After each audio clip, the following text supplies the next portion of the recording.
একসময় সবুজ সবুজ এবং গাছের মধ্যে অবস্থিত একটি অদ্ভুত গ্রামে লিটল রেড রাইডিং হুড নামে একটি দয়ালু মেয়ে বাস করত। তিনি তার প্রফুল্ল আচার-আচরণ এবং তার প্রিয় সম্পত্তির জন্য বহুদূরে পরিচিত ছিলেন, একটি উজ্জ্বল লাল ফোনাযুক্ত পোশাক যা তার দাদির স্নেহের সাথে তৈরি করা হয়েছিল। লিটল রেড রাইডিং হুডের মা তাকে রান্নাঘরে ডাকলেন। আমার প্রিয়, এসে বলল, তোমার নানি ভালো লাগছে না। তুমি কি প্রিয়তম হয়ে তার কাছে এই খাবারের ঝুড়ি নিয়ে যাবে? লিটল রেড রাইডিং হুডের চোখ উত্তেজনায় চকচক করছে। অবশ্যই মা, এসে চিৎকার করে বলল। তাজা বেকড গুডিজ, রসালো ফল এবং সোনালি মধুর একটি পাত্রে ভর্তি ঝুড়িটি গ্রহণ করে। হাতে ঝুড়ি এবং তার কাঁধে তার লাল পোশাক নিয়ে লিটল রেড রাইডিং হুড বনের পথে যাত্রা করল। সূর্য পাতার মধ্য দিয়ে নাচতে থাকে, মাটিতে কৌতুকপূর্ণ ছায়া ফেলে যখন সে একটি আনন্দের সুর গুনছিল। জঙ্গলের গভীরে যাওয়ার সময় সে পথে একটি কাঁটাচামচের সম্মুখীন হয়। একটি পথ ছিল প্রশস্ত এবং সূর্যালোকে স্নান করা, অন্যটি ছিল সরু, ঘূর্ণায়মান এবং ছায়ায় Dhaka. Little red riding hood থামল, চিন্তা করছিল কোনো পথে যেতে হবে। ঠিক তখনই একটি ধূর্ত কণ্ঠ তার চিন্তায় বাধা দেয়। কেন? Hello little red riding hood. চমকে উঠল লিটল রেড রাইডিং হুড, ঘুরে দাঁড়াল একটি ধূর্ত নেকড়েকে দেখতে, যার চারপাশের ছায়ার মতো অন্ধকার। কিন্তু নেকড়ে একটি বন্ধুত্বপূর্ণ হাসি পড়েছিল, তার কণ্ঠ মধুর শব্দে ফোটা ফোটা করে।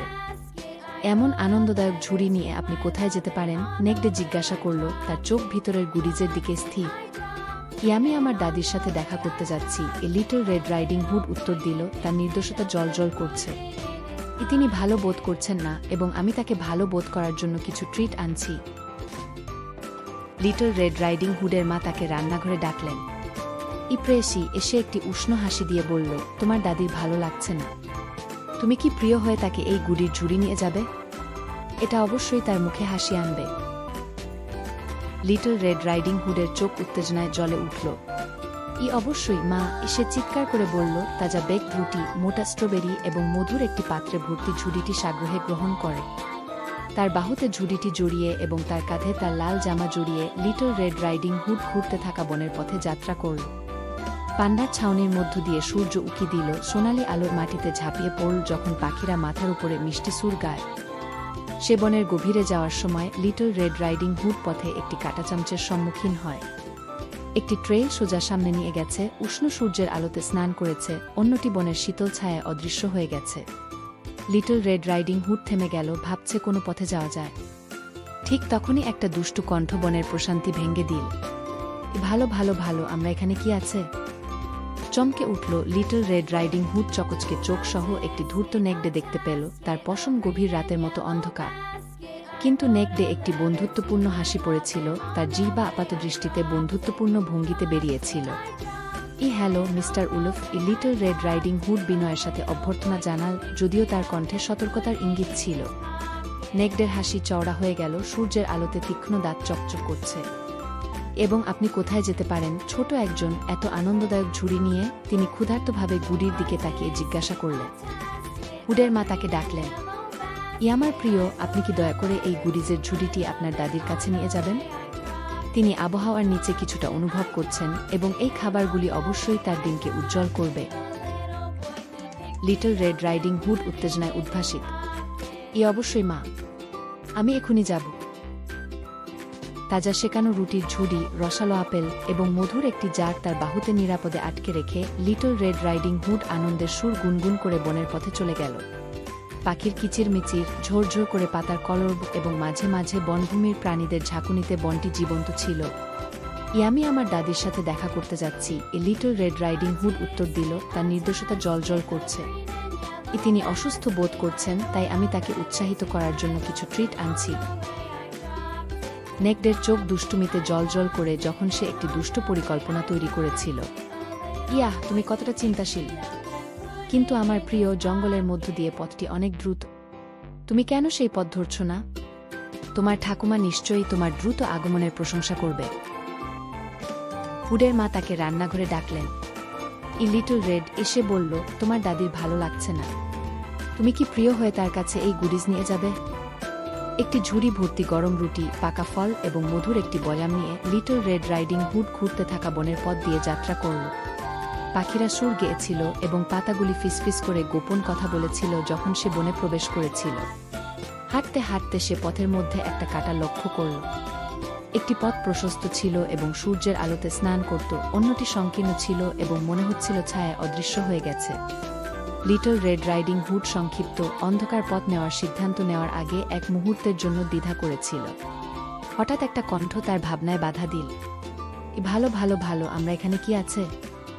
চমকে উঠল লিটল রেড রাইডিং হুড চকচকে চোখ সহ একটি ধূর্ত নেকড়ে দেখতে পেল। কেন, হ্যালো মিস্টার উলফ, এসে তার নার্ভাসনেস লুকানোর চেষ্টা করে বিনয়ের সাথে বলল। লিটল রেড রাইডিং হুড আনন্দের সাথে সম্মত হয়েছে, তার প্রিয় দাদির সাথে দেখা করতে উত্তেজিত। সে তার লাল কেপ পরল, তার মাকে বিদায় চুম্বন করল এবং বনের মধ্য দিয়ে ঘুরতে থাকা পথে রওনা হল। লিটল রেড রাইডিং হুড পথ ধরে এড়িয়ে যাওয়ার সাথে সাথে তিনি একটি প্রফুল্ল সুর গেয়েছিলেন এবং তার চারপাশের বনের সৌন্দর্যের প্রশংসা করেছিলেন। পাখির কিচিরমিচির মাথার উপরে আর পথের ধারে ফুটেছে রঙিন ফুল।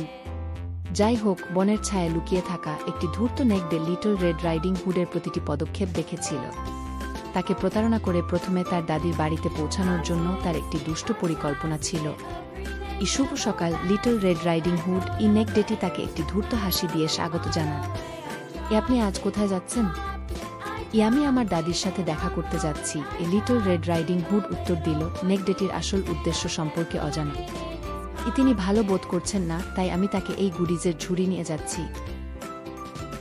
নেকড়ের চোখ দুষ্টুমিতে জলজল করে যখন সে একটি বিভ্রান্তিকর পরিকল্পনার কথা ভাবছিল। কি চিন্তাশীল নাতনি তুমি! কিন্তু তুমি কি তোমার ঠাকুরমার বাড়ি যাওয়ার দ্রুততম পথ জানো? কেন তুমি অন্ধকার জঙ্গলের মধ্য দিয়ে পথ ধরছ না? এটা অনেক ছোট। নেকড়ের কথায় আস্থা রেখে লিটল রেড রাইডিং হুড তার পরামর্শ অনুসরণ করে অন্ধকার জঙ্গলে চলে গেল। তার অজান্তে নেকড়েটি তার আগে নানির বাড়িতে পৌঁছানোর জন্য উদ্গ্রীব হয়ে একটি ভিন্ন পথ নিয়েছিল। লিটল রেড রাইডিং হুড বনের গভীরে যাওয়ার সাথে সাথে সে অস্বস্তির অনুভূতি অনুভব করেছিল। গাছগুলি মাথার উপরে তাত বলে মনে হয়েছিল এবং নীরবতার মধ্যে অদ্ভুত শব্দ প্রতিধ্বনিত হয়েছিল। কিন্তু সে তার দাদির বাড়িতে পৌঁছানোর জন্য দৃঢ়প্রতিজ্ঞ। এদিকে নেকড়েটি দাদির বাড়িতে এসে দরজায় ধাক্কা দিল। দাদি উত্তর দিলে তিনি দ্রুত তার কণ্ঠস্বর ছদ্মবেশে লিটল রেড রাইডিং হুডের মতো শোনালেন। ঠাকুমা, এটা আমি লিটল রেড রাইডিং হুড, নেকড়ে বলল, উত্তেজনায় তার কণ্ঠ কাঁপছে। আপনাকে ভালো বোধ করার জন্য আমি আপনার জন্য কিছু জিনিস এনেছি। সন্দেহাতীত দিদিমা নেকড়েটিকে ভিতরে যেতে দিয়েছিলেন এবং তিনি তাকে একটি বড় ঝাঁকুনিতে ঝাঁপিয়ে পড়তে সময় নষ্ট করেননি। তারপর তিনি তার নাইট গাউন এবং ক্যাপ পরলেন এবং তার বিছানায় আরোহণ করলেন। লিটল রেড রাইডিং হুড আসার জন্য অপেক্ষা করলেন। কিছুক্ষণ আগে লিটল রেড রাইডিং হুড তার নানির বাড়িতে পৌঁছে দরজায় টোকা দিল। দাদি, এটা আমি লিটল রেড রাইডিং হুড, এসে ডাক দিল। ভেতরে এসো আমার প্রিয়, নেকড়ে উত্তর দিল, দাদির কণ্ঠ নকল করার চেষ্টা করছে। লিটল রেড রাইডিং হুড ঘরে ঢুকে বিছানার কাছে গেল, কিন্তু কাছে যেতেই সে তার দাদির সম্পর্কে অদ্ভুত কিছু লক্ষ্য করল। কেন দাদি, তোমার কত বড় কান! লিটল রেড রাইডিং হুড বলে উঠল। আমার প্রিয়, আপনার সাথে শুনতে আরও ভালো। নেকড়েটি তার আসল পরিচয় গোপন করার চেষ্টা করে জবাব দিল। আর দাদি, তোমার চোখ কত বড়! লিটল রেড রাইডিং হুড বলেন, মিনিটে আরও সন্দেহজনক হচ্ছে। প্রিয় প্রিয়, তোমার সাথে দেখা হলে আরও ভালো হয়। নেকড়ে উত্তর দিল, তার ক্ষুধা প্রতি মুহূর্তে বাড়ছে। অবশেষে লিটল রেড রাইডিং হুড আবছা আলোতে নেকড়ের তীক্ষ্ণ দাঁত জ্বলছে লক্ষ্য করল। বিপদ বুঝতে পেরে তিনি সাহায্যের জন্য চিৎকার করলেন। লিটল রেড রাইডিং হুডের চোখ উত্তেজনায় চকচক করছে। হ্যাঁ মা, আমি নিশ্চিত করব ঠাকুরমার ভালো লাগছে। একটি ঝুড়ি ভর্তি গরম রুটি, পাকা ফল এবং মধুর একটি বয়াম নিয়ে লিটল রেড রাইডিং হুড ঘুরতে থাকা বনের পথ দিয়ে যাত্রা করল। পাখিরা সুর গেয়েছিল এবং পাতাগুলি ফিসফিস করে গোপন কথা বলেছিল যখন সে বনে প্রবেশ করেছিল। হাঁটতে হাঁটতে সে পথের মধ্যে একটা কাঁটা লক্ষ্য করল। একটি পথ প্রশস্ত ছিল এবং সূর্যের আলোতে স্নান করা হয়েছিল, অন্যটি সংকীর্ণ ছিল এবং মনে হচ্ছিল ছায়া অদৃশ্য হয়ে গেছে। সামান্য